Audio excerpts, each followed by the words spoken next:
Buenas noches, profe. En esta ocasión, en este cuarto trabajo, hablaremos sobre las medidas cautelares. ¿Qué son? ¿Para qué sirven? Y en esta ocasión he dividido las medidas cautelares, pues, en tres, tres subgéneros, como para yo identificarlas de mejor manera. Las leves, las medianas y las graves.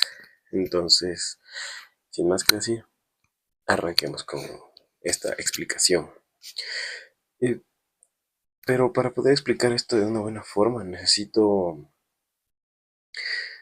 que nos pongamos en un caso de ejemplo. Imaginemos que una persona comete un delito de robo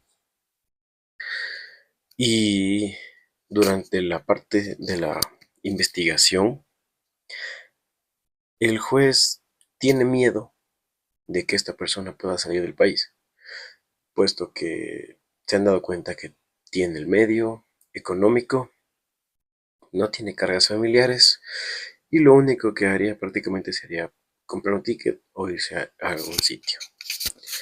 Y supongamos también que el juez, por este ejercicio de prever situaciones futuras con respecto a esta persona que ha robado, lo que hace es cuestionarse de buenas a primeras y decir, ya, ok, cometió el delito, le estamos investigando, sabemos quién es ahora, tenemos alguna información recopilada directamente.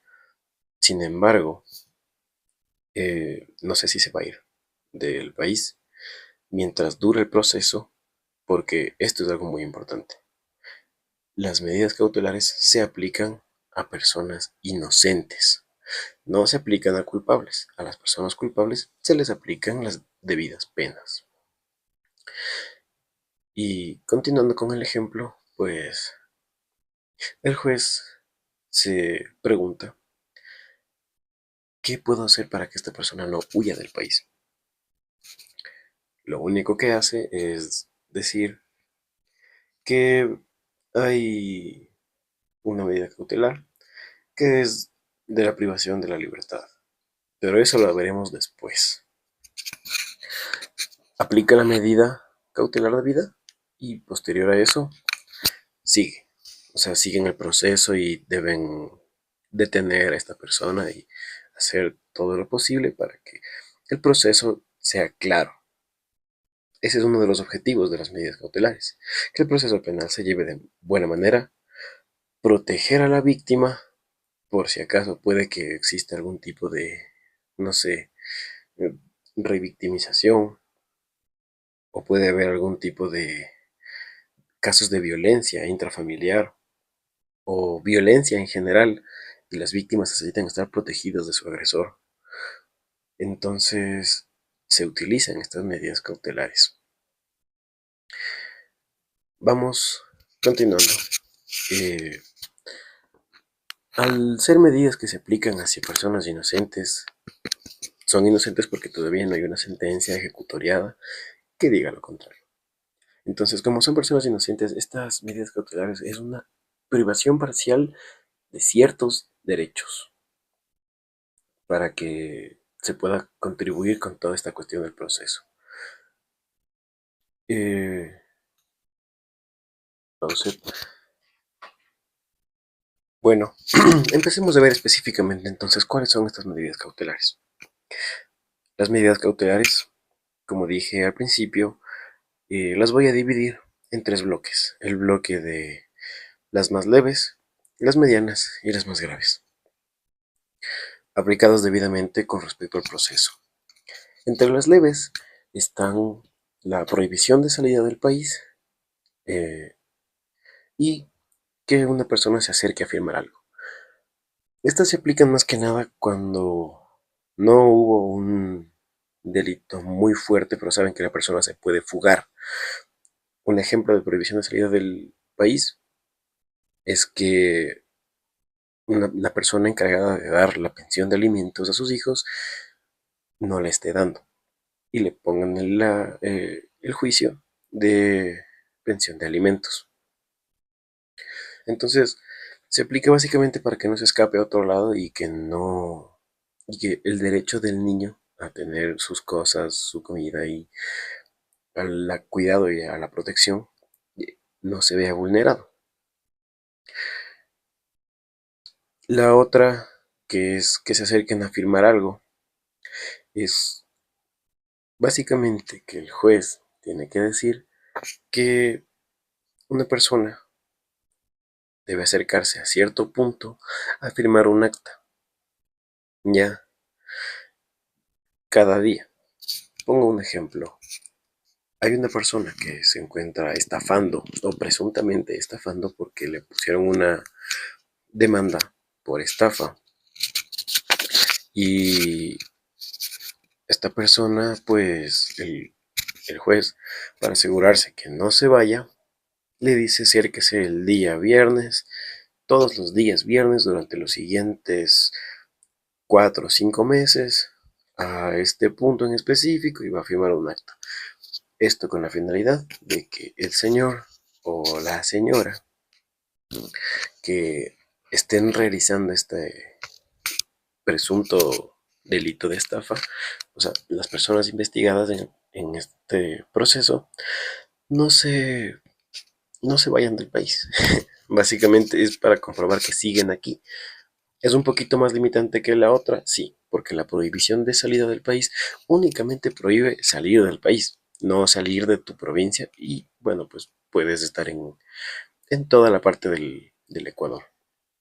Esta, la que es que se acerquen a firmar un documento, es como si tomasen lista en una clase. Entonces, debe estar presente. Y si no está presente, se le busca. Esto ya limita mucho más el movimiento, porque tiene que acercarse cada cierto día a cierto sector de una ciudad en específico a una hora en específica.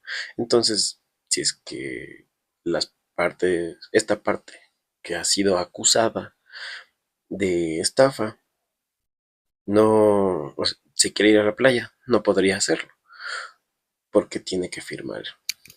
Eh, el bloque de las medianas son la prisión domiciliaria y el grillete. La prisión domiciliaria, como lo indica su nombre, es básicamente que a una persona le restrinjan el movimiento completamente y le dejen dentro de un periodo de tiempo, dependiendo del tipo de delito que haya cometido, si es que la pena es inferior a 5 años o mayor a 5 años, se dan tiempos. Si es que es inferior a 5 años, se da medio año, creo. Y si es que es superior la pena del delito a los 5 años, se da un año de esta medida. En el caso de que esta persona trabaje, tiene que pues decirles que está bajo un proceso judicial y todas estas cuestiones. A diferencia de el grillete, porque el grillete es un rastreo constante de la persona en un espacio determinado, donde van a saber de manera continua en dónde se encuentra. En caso de que este grillete, que es un aparatito pequeño que va en el tobillo, se altere o se rompa, manda una alerta a la policía. Y luego de eso, la persona que está siendo procesada, pues simplemente tendría que aceptar las consecuencias de haber roto una de las medidas cautelares. También, si es que la persona que usa el grillete se tiene que ir a trabajar, tiene que notificar. En caso de que sea un obrero, tiene que notificar a las debidas autoridades que trabaja en cierto sector y necesita movilizarse para que le estén rastreando completamente. Y con eso terminaríamos la segunda escala que he propuesto para este video. Y la tercera escala tiene dos medidas muy interesantes y una de ellas es muy polémica y muy controversial. Más que nada por eso he estado yendo algo más rápido en este video. Vamos a hablar de la detención. Esta se usa más que nada en delitos de flagrancia. ¿Qué quiere decir flagrancia? Que están siendo cometidos en ese mismo momento. Es como decir que les agarraron a los delincuentes con las manos en la masa y los tienen que detener. Obviamente, también deben ver a un juez dentro de las próximas 24 horas para, pues, sobrellevar el proceso. O al menos eso sería en el deber ser, puesto que en la práctica parece que no sucede como debería. La última, y para mí la medida cautelar más importante y en la que me quiero detener, es la prisión preventiva. Sí, para mí las palabras prisión y preventiva no deberían estar juntas porque restringen muchísimos derechos. Pero la voy a explicar en este momento y después daré mi punto de vista al respecto. La prisión preventiva, al igual que con las penas de privación de libertad totalmente dentro de un espacio determinado, dependen de la cantidad de la pena que tenga la persona. Si es que la pena es de 5 años, tiene prisión preventiva de 6 meses. Si la pena es superior a 5 años, la prisión preventiva es de 1 año como máximo. Cabe recalcar que la prisión preventiva, tanto como el uso del aparataje estatal en procesos de derecho penal y el mismo derecho penal, son medidas de última ratio. ¿Qué quiere decir última ratio? Ya lo explicamos en otros videos, pero en breves rasgos, última ratio es que tienen que haberse agotado todos los recursos anteriores para recién llegar a poder utilizar este, estos recursos, valga la redundancia. Entonces, al ser una medida de última ratio, es imposible que sea lo común. ¿Qué es lo que pasa ahora? ¿Y por qué mi opinión?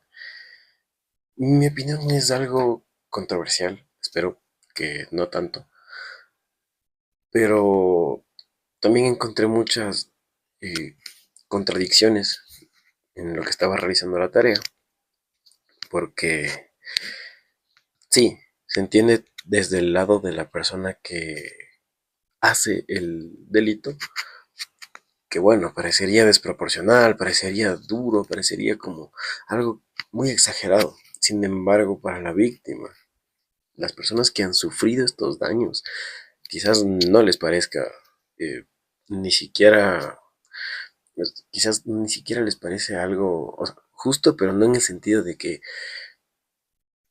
la justicia es medida con el tiempo que pase en prisión mientras están en el proceso, antes de la sentencia. No, sino que a ellos no les parece justo que sea tan poco tiempo. Al ser la víctima, un ser humano, con todas estas cuestiones que tenemos los seres humanos, con los sentimientos, las emociones, los sesgos, ya cabe algo, eh, este sentimiento de venganza, de querer hacer algo en contra de esta persona, de que le ha agredido tanto o que ha vulnerado su bien jurídico protegido.